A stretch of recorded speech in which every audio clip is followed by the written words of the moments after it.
Di bab sebelumnya, Sun Gokong dan kedua adiknya akhirnya berpisah dengan Dewa Erlang. Dengan emosi dia mengatakan bahwa dia akan mencari gurunya dengan kekuatannya sendiri.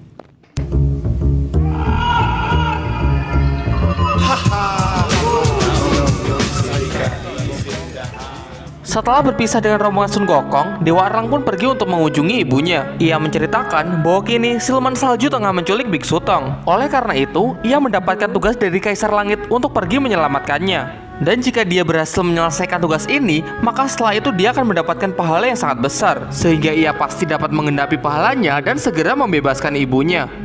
Namun sang ibu tetap berpesan, jika Dewa Erlang berhasil menangkap siluman salju, ia harus memberikan pengampunannya. Karena bagaimanapun juga, siluman salju adalah bibinya. Akan tetapi Dewa Erlang tetap pada pendiriannya bahwa kini ia adalah seorang penegak keadilan, sehingga dia tidak akan menunjukkan belas kasihannya meskipun itu adalah keluarganya sendiri. Sementara itu, Sun Gokong dan kedua adiknya pergi ke istana kura-kura. Di sana ia ingin melihat ramalan dari Perdana Menteri Kura-Kura untuk mengetahui petunjuk dari keberadaan gurunya. Namun ramalan dari Perdana Menteri Kura-Kura terdengar sangat meragukan. Sebentar ia mengatakan di gunung berapi, sebentar mengatakan kalau gurunya disekap di Gua Pansa, tempat siluman laba-laba. Kemudian ia meralatnya kalau siluman ini memang suka berpindah-pindah. Karena merasa sudah tidak punya pilihan lain, akhirnya Sun Gokong pun pergi ke tempat-tempat tersebut. Singkat cerita, tibalah mereka di gunung berapi. Sun Gokong pun bahkan harus meminjam kipas palem demi untuk menurunkan suhu di tempat tersebut. Namun di tengah pencariannya, gunung itu kembali hidup, sehingga kobaran api pun langsung menyambar mereka. Meskipun semuanya sudah gosong, namun mereka tetap melanjutkan pencariannya. Ya, setidaknya ini lebih baik ketimbang mengemis kepada si mata tiga dan si anjing Godisan. Selanjutnya mereka pergi ke Gua Pansa, tempat siluman laba-laba. Tidak berbeda dari sebelumnya, di sana mereka juga tidak menemukan Biksu Tong. Merasa telah dipermainkan, Sun Gokong pun kembali untuk menghajar Perdana Menteri Kura-Kura. Namun tiba-tiba Dewa Erlang muncul untuk menghentikannya. Ternyata Dewa Erlang sebelumnya telah mengancam Perdana Menteri Kura-Kura. Kalau sampai ia membantu Sun Gokong, maka ia tidak akan segan-segan untuk menghajarnya. Kemudian Dewa Erlang kembali mengingatkan bahwa dialah panglima tertinggi, sehingga suka tidak suka Sun Gokong pun harus mengikutinya. Namun Sun Gokong yang telah sangat kesal membuangnya, kemudian pergi meninggalkan mereka. Setelah tiba di pantai, ia pun mendapatkan ide cemerlang untuk menemukan gurunya. Lalu bersama Patkai ia pun mengubah wujudnya menjadi kutu anjing, dan untuk selanjutnya ia serahkan kepada Wuching. Ternyata setelah itu ia menyuruhnya untuk menemui Dewa Erlang. Lalu secara diam-diam, Wuching menaruh kedua kutu tersebut ke tubuh anjing kayangan. Dengan demikian, Sun Gokong dan Patkai bisa mengikutinya tanpa harus ketahuan mereka. Di sisi lain, siluman salju masih menunggu jawaban dari Tong Sancong. Namun mau berapa kali pun ditanya, jawaban Biksu Tong tetaplah sama. Hingga pada akhirnya siluman salju pun menceritakan masa lalunya, bagaimana dia sampai terjerumus ke dalam dunia siluman. Diceritakan, pada 1000 tahun yang lalu, ia merupakan salah satu dari 7 bidadari di kayangan, yang sekaligus menjadi putri dari Kaisar Langit. Suatu hari, ia bersama kakaknya mendapatkan tugas untuk menebar salju di bumi. Seperti yang telah dijelaskan sebelumnya, bahwa kakaknya ini adalah ibu dari Dewa Erlang. Berangkatlah mereka berdua untuk menebar salju. Di tengah kerjanya, siluman salju menggerutu bahwa pekerjaan ini adalah pekerjaan yang sangat membosankan. Lalu ia membandingkan pekerjaannya ini dengan pekerjaan bidadari yang lain. Ada yang bertugas menebar hujan yang membuat seluruh tanaman menjadi subur, sehingga menjadikan mereka disukai oleh para petani. Ada juga yang bertugas merajut awan, sehingga manusia terhindar dari panasnya terik matahari. Namun kalau salju, tidak ada satupun manusia yang menyukainya. Bahkan karenanya, semua tanaman pun menjadi layu. Hal ini membuat mereka tidak disukai oleh manusia, bahkan terkadang malah mendapatkan celaan. Namun hari ini, mereka melihat seorang pemuda yang melantunkan puisi mengenai keindahan salju. Kemudian siluman salju berpendapat kalau orang ini pasti adalah orang yang sangat baik. Namun sang kakak membantahnya dengan mengatakan jangan terlalu cepat dalam menilai seseorang. Hingga pada akhirnya mereka pun bertaruh untuk menentukan apakah pemuda ini benar-benar orang yang baik atau tidak. Untuk membuktikan hal itu, sang kakak pun turun dan menyamar sebagai pembantu. Ia menemui pemuda tersebut dan mengatakan bahwa ia tengah mencari penjepit rambut milik majikannya yang tidak sengaja ia jatuhkan di tempat ini. Namun sekarang salju tengah turun, sehingga pasti sangat sulit untuk mencarinya. Oleh karena itu, pemuda ini memberinya sejumlah uang, lalu menyuruhnya pergi untuk membeli penjepit rambut yang baru.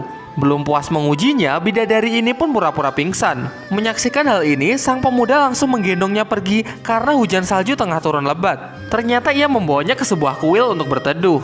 Melihat seorang gadis yang berbaring lemas di hadapannya, pemuda ini sama sekali tidak memiliki pikiran macam-macam. Ia cuma membuatkan api sebagai penghangat, bahkan sebelum pergi, ia pun memberikan jaketnya. Kini bidadari ini pun tidak cuma kalah taruhan, namun nampaknya ia juga telah jatuh cinta kepada sang pemuda. Besoknya, seperti biasa, kedua bidadari ini mendapatkan tugas untuk menurunkan salju. Namun di tengah kerja mereka melihat pemuda yang kemarin yang tengah mati-matian melawan dinginnya salju. Ya, tentu saja ia tidak bisa bertahan karena seluruh uangnya telah habis dan jaketnya juga kini sudah tidak ada.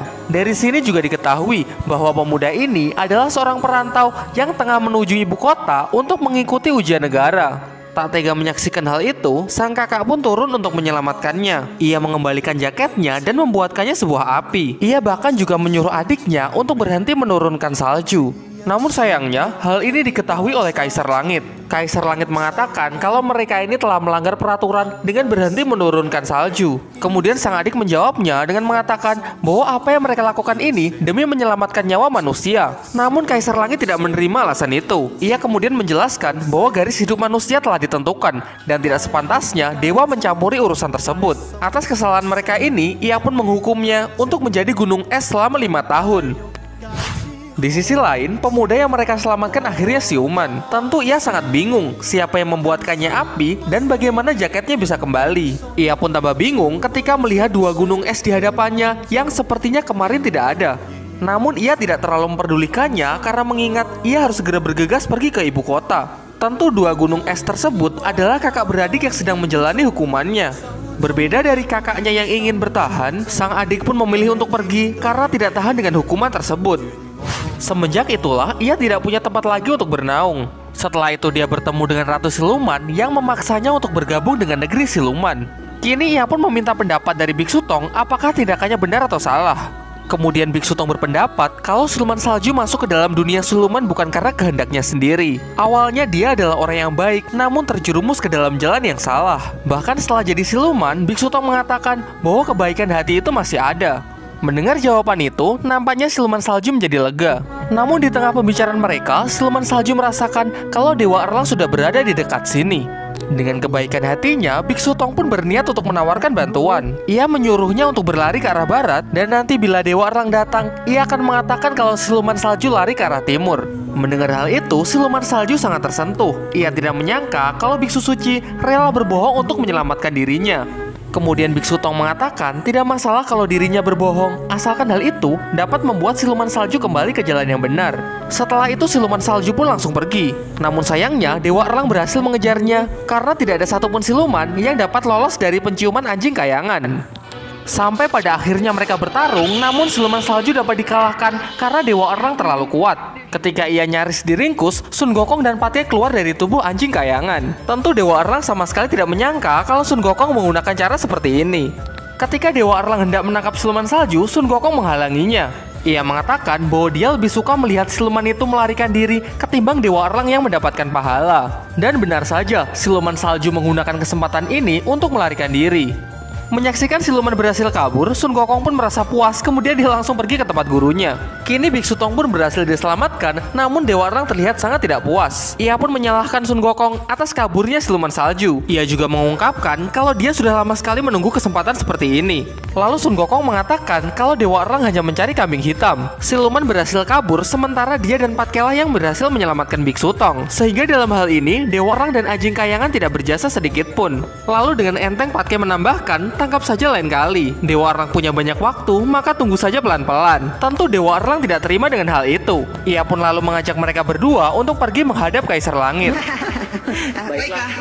Singkat cerita, sampailah mereka di kayangan. Awalnya Kaisar Langit amat senang karena mereka berhasil menyelamatkan Tong Sancong. Ia lalu memanggil Dewa Erlang untuk maju menerima penghargaan. Namun dari belakang, Sun Gokong pun mulai menggerutu. Ia bicara kepada Patkai bahwa kitalah yang berhasil menyelamatkan Biksu Tong, tetapi malah Dewa Erlang yang mendapatkan penghargaan. Setelah itu, mulailah Patkai bersilat lidah. Ia mengatakan bahwa sebenarnya di awal, anjing langit sudah mengetahui keberadaan gurunya. Namun ia tidak mau memberitahu dan malah bersantai-santai minum teh di kuilnya Dewa Erlang. Kaisar Langit menanyakannya kepada Dewa Erlang dan Dewa Erlang mengiyakan hal itu. Tetapi sebelum sempat menyampaikan alasannya, Pat Kee pun langsung memotongnya. Bicara sejujurnya, Biksu Tong adalah guru kami. Mereka tidak cemas, kita pun tidak bisa berbuat apa-apa. Yang bisa kita lakukan hanyalah mengandalkan diri sendiri. Bahkan sebelumnya, Sun Gokong meminta bantuan kepada Perdana Menteri Kura-Kura. Namun dengan kejamnya, Dewa Erlang mengancam serta memukul Perdana Menteri Kura-Kura agar tidak buka mulut. Kalau tidak salah, Dewa Erlang juga pernah mengatakan demi untuk menumpas siluman, tidak masalah jika mengorbankan biksu suci.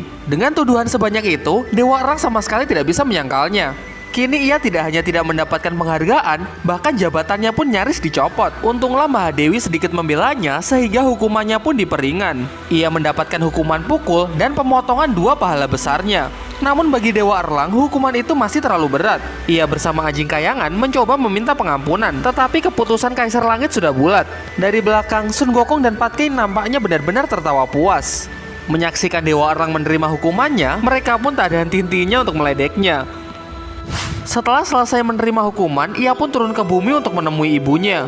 Awalnya, sang ibu mengira kalau Dewa Erlang sudah menggenapi pahalanya. Ia datang kemari untuk segera membebaskannya. Tetapi sayangnya, Dewa Erlang datang dengan membawa kabar buruk. Kali ini dia tidak cuma gagal mendapatkan pahala, namun 2 pahala besarnya harus dipotong. Namun sang ibu sama sekali tidak marah dan dia mengatakan kalau dia bersedia untuk menunggu sedikit lagi. Akan tetapi Dewa Erlang terus menyalahkan dirinya dengan menganggap bahwa dirinya ini adalah anak yang tidak berbakti. Hingga pada akhirnya emosinya memuncak dan dia berniat untuk membelah gunung untuk menyelamatkan ibunya.